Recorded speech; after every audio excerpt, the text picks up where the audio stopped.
Perang Dunia Pertama dan kolonialisme yang berlangsung di Indonesia berdampak pada kesengsaraan rakyat, khususnya di Batavia kala itu. Perdagangan manusia dan diskriminasi dalam bidang medis. 次世界大战1914到1918哟，到处经济非常困难，很多企业倒台嘛，所以生活困难就买卖娼妓很多人就从巴厘岛带巴黎女人来卖，也从中国的一些穷人，把穷人的妇女呢带到印尼来。 Di tengah situasi itu, seorang perempuan Tionghoa, Au Cui Lan atau dikenal sebagai Nyonya Li Qianchun, berinisiatif menyelamatkan korban perdagangan manusia tersebut setelah sebuah pengalaman yang menyedihkan. Au Cui Lan 嫁给李千俊，有一天她开门的时候，门口有人放了一个妇女，一个小孩子，人家丢了一个小孩子，是女孩子了，丢在她门口，她被迫要拿起来那个小孩子，收养那个小孩子，像那个女孩子，然后呢，她这个行动引起她内心说哇，糟糕，我们很多人孩子没无家可归，孤儿啊，被丢弃这样。在1914年，他们成立了这个阿蒂书记。 Rumah Hati Suci semula bernama Perkumpulan Ati Suci. 最早是成立在乌伦沙利，因为乌伦沙利靠近卡皮丹的屋子。第一批收留了9个了，受了苦难、被人抛弃的女孩子。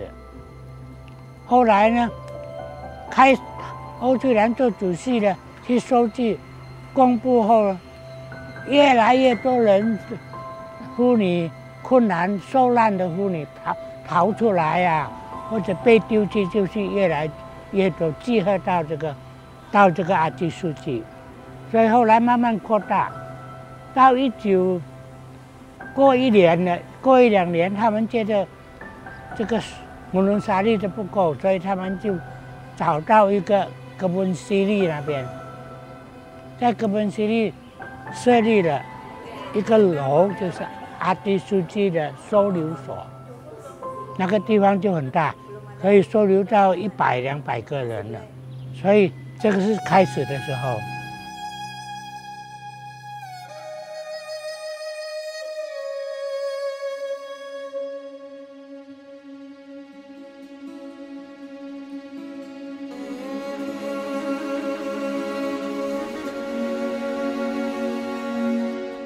Li Qianchun sendiri tergerak untuk menyelamatkan anak-anak ini dari perdagangan manusia.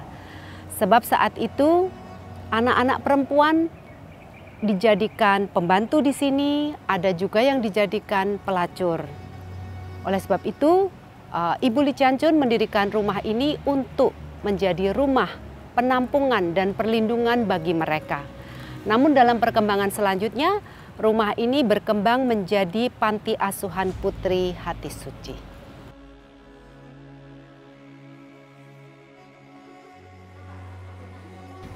Karena dia 为了救很多被出卖的妇女，不单华人妇女也土著妇女，他去抢救他们，把他收留下来。当然受到这个很多私会党的威胁，他为什么不怕呢？他是卡皮丹的夫人嘛。 他有卡皮丹守卫，有荷兰的卫兵也守卫他们，所以他能够渡过这个难关。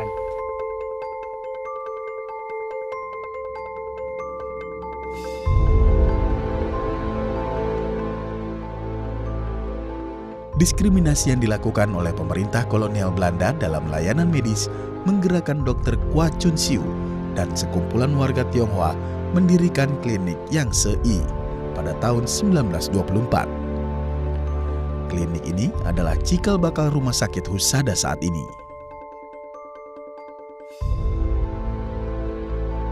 Yang Se-i adalah institusi kesehatan Tionghoa modern pertama di Indonesia dengan misi menekan tingginya angka kematian masyarakat di Batavia yang amat buruk akibat diskriminasi Belanda saat itu. 在荷兰统治印尼的时候，特别是巴达维亚，在荷兰人设立了个医院，这个医院就荷兰，过去我们叫荷兰人的医院，比如说 Rumah Sakit Belanda， 就在antara Kartini 到跟这个马达曼之间那条路，这个医院现在还在，最早荷兰人设立。 但是荷兰人设立呢，你要是他只给欧洲人跟荷兰人治病，如果你不是进入荷兰居民啊，荷兰居民，你不可以进那个医院检查。那个医院呢，医院歧视我们华人跟土著了。柯传秀毕业在荷兰的医学院，他跟一个荷兰女人结婚，他毕业回来后。 怀孕的妇女呢，有40% 生育死掉，有些是妇女还没有生已经死掉了，就是有难产了；有些生下来的孩子没有照顾也死掉。生100个死40个，只有60个活。这是欧洲人跟荷兰人生100个只有9个人死。说这样为什么会华人的妇女？ 土著妇女会死掉，因为没有人给她正确的看护嘛。每天很多华人妇女、印尼人妇女排队来检查，所以有些比较严重的就要住在诊疗所。他那个诊疗所有4个小房间，可以收留病人，一下子就不够了。 所以柯传秀就跟庞英官他们说，我们一定要找一个地方建医院。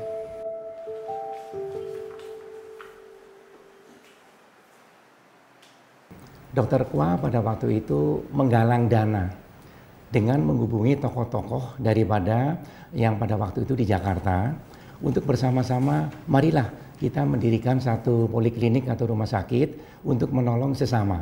Dan dana itu terkumpul, salah satu pendonor dana yang paling besar itu adalah Bapak Ang Boon Hau yang punya balsem cap macan. Itu beliau orang dari Singapura. Pada waktu itu dia menghubungi Dr. Kwa, saya ingin menyumbang untuk rumah sakit Husada.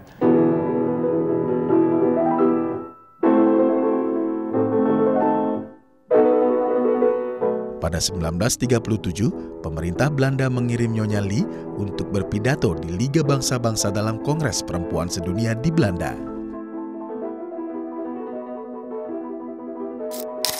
1937年，联合国就国际联盟在万隆召开世界妇女大会。那么欧翠兰呢，被荷兰政府 选为代表印尼去发言，在万隆发言。结果呢，他在大会上发表了一篇讲话。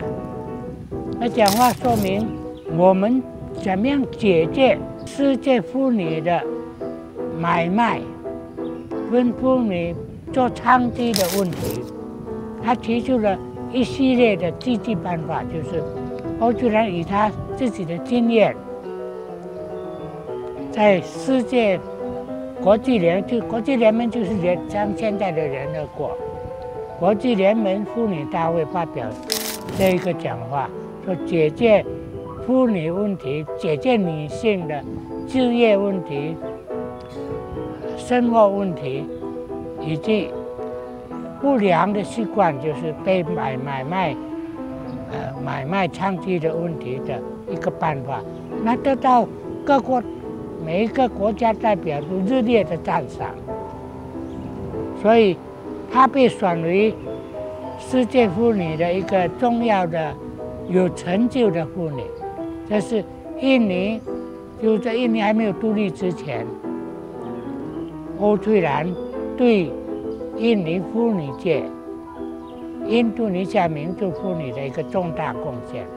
所以在那一年会议以后呢，荷兰总督、荷兰政府啊，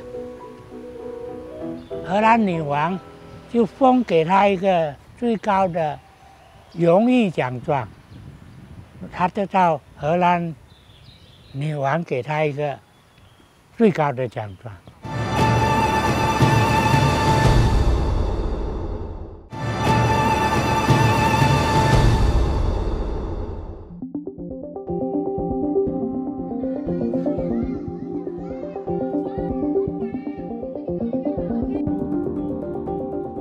Selang seabad, warisan kemanusiaan Nyonya Lee dan Dr. Kwa Chun Siu masih terus berkembang dan berdampak makin luas bagi masyarakat.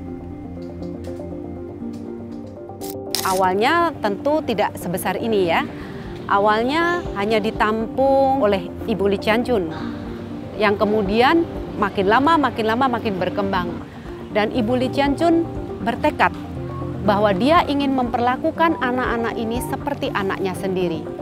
Sehingga Ibu Lee Chian Chun berbuat semaksimal mungkin terhadap anak-anak ini, mulai dari pendidikannya, dari makanannya, dari karakternya. Karena memang panti ini adalah panti perempuan, panti anak-anak perempuan. Jadi kita siapa saja boleh bergabung di sini selama dia tidak memperoleh haknya sebagai anak. Saya melihat memang masih banyak PR yang perlu kita kerjakan. Oleh sebab itu kami hadir untuk berusaha ikut berperan dan ikut berpartisipasi untuk menjadi jembatan agar kesenjangan itu tidak terlalu berasa. Ya, jadi warisan Dr. Kwa itu sekarang dilanjutkan oleh baik pengurus perkumpulan maupun dokter-dokter di Rumah Sakit Husada. Artinya kita sebagai pengurus perkumpulan selalu memberikan satu pemikiran bagaimana Rumah Sakit Husada tetap berkembang maju mengikuti perkembangan teknologi sehingga jangan ketinggalan dengan rumah sakit yang lain. Tapi jangan lupa karena Husada itu terbentuk karena dengan falsafah Dr. Kwa, kita tidak boleh melakukan komersialisasi di dalam menjalankan perawatan kesehatan. Itu yang menjadi kita panduan yang akan diterapkan di dalam pelaksanaan kesehatan begitu.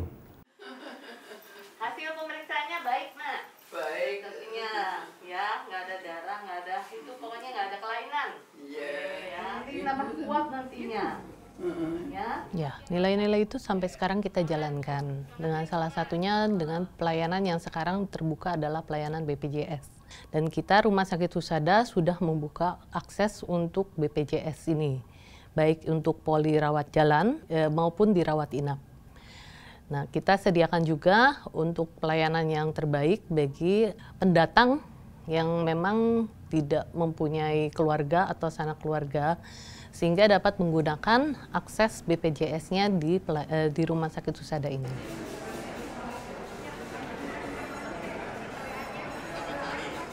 Karena prinsip kita sebenarnya adalah pencegahan lebih baik daripada mengobati. Makanya kita tetap menjalankan program tersebut, karena bagi Dr. Kwa lebih baik mencegah daripada kita sudah mengalami kesakitan. Itu salah satu prinsip Dr. Kwa yang masih kita teruskan di Rumah Sakit Husada.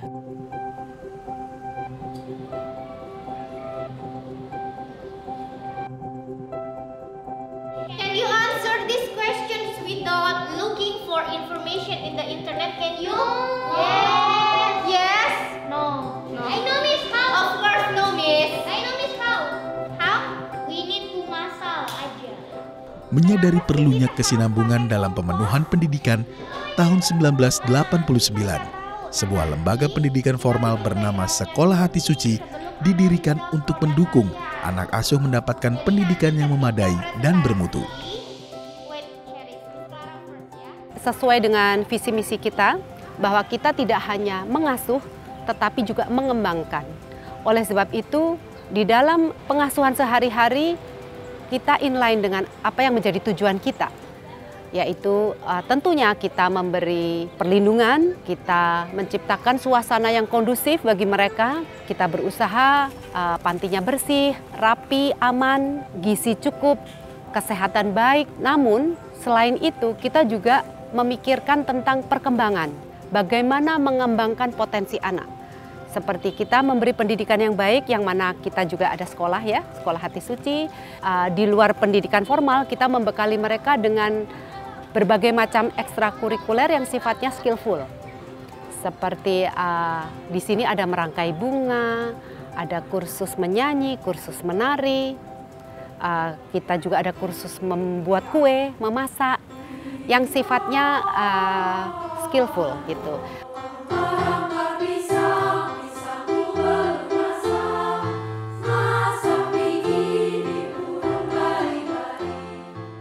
Jadi awalnya Rumah Hati Suci itu dibuat untuk pendidikan anak-anak hati suci.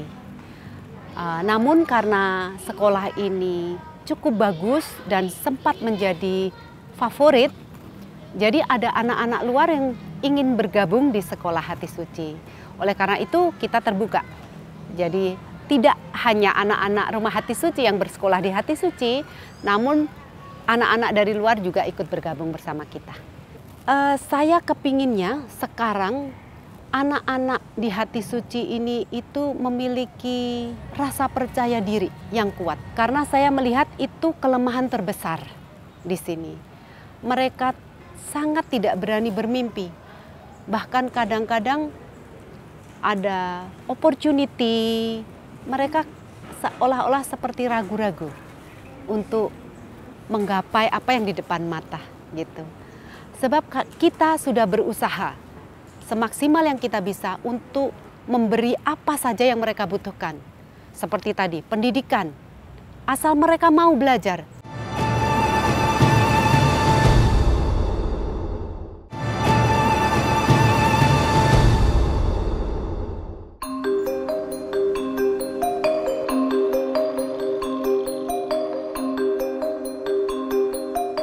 Satu abad bukanlah waktu yang singkat bagi suatu lembaga sosial untuk merealisasikan sebuah tujuan mulia. Meski zaman terus berubah, namun tujuan untuk menciptakan kehidupan yang berkualitas di tengah-tengah masyarakat tidak pernah berubah dan masih terus diperjuangkan. Misi yang dipegang oleh Ibu Lee Chan Chun itu kita pegang teguh. Tetapi bagaimana kita mencapai itu? Tentu kita harus fleksibel sesuai dengan perkembangan zaman. Seperti tadi yang dikatakan, saat Ibu Lee Chan Chun mendirikan Rumah Hati Suci adalah saat zaman Perang Dunia ya. Sekarang adalah udah era digital. Tentu berbeda gitu. Tetapi bukan berarti visi misi kita berubah. Visi misi tetap, cuman bagaimana kita mencapainya, kita harus menyesuaikan diri dengan perkembangan zaman. Pasti kalian juga ada loh bakat-bakat, talenta-talenta yang terpendam. Coba deh gali. Inggris juga sih. Bikin gua tuh semua. Enggak. Kenapa enggak suka? Saya kagum sekali biarpun saya belum pernah ketemu dengan beliau, tetapi melihat spiritnya, melihat perjuangannya terhadap anak-anak, itu saya kagum dan saya ingin mencontoh beliau. Apakah itu mudah? Tentu tidak. Dan itu menjadi tanggung jawab yang besar buat saya untuk terus melanjutkan spirit beliau. Tetapi saya melihat kuncinya adalah kasih dan kepedulian.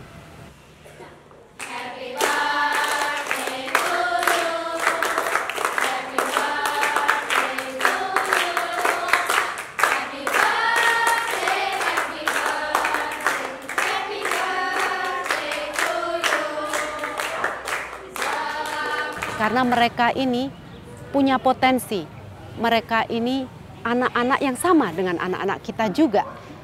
Apabila kita mendidik mereka, mengasuh mereka dengan benar, mereka juga bisa menjadi anak-anak seperti anak-anak yang lain.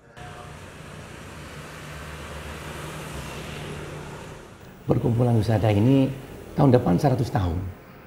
Satu-satunya perkumpulan yang masih bertahan. Nah, kami mengharapkan supaya pelayanan kesehatan ini dapat dijaga terus dengan menjaga kekompakan daripada para pengurus.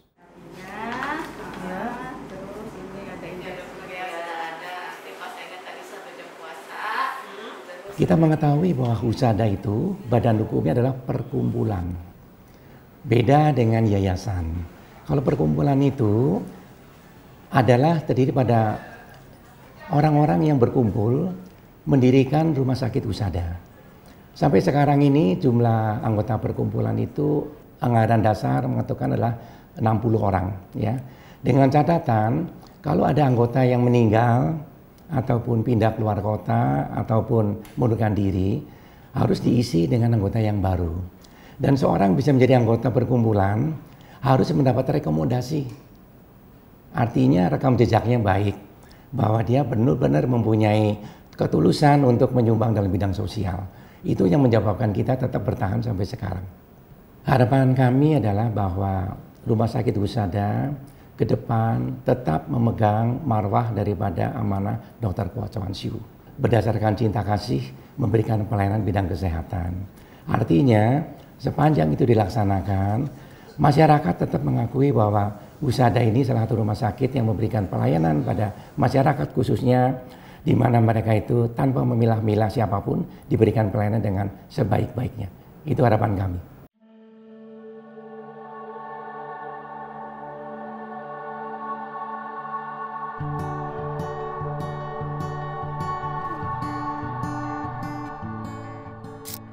Dr. Kwa Chun Siu mewariskan layanan medis.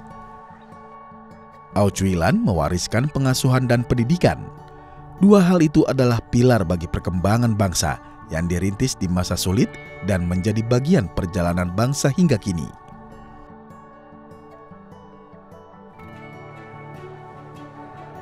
Ini 医院呢，救了很多印尼的妇女、印尼的孩子、印尼的病人。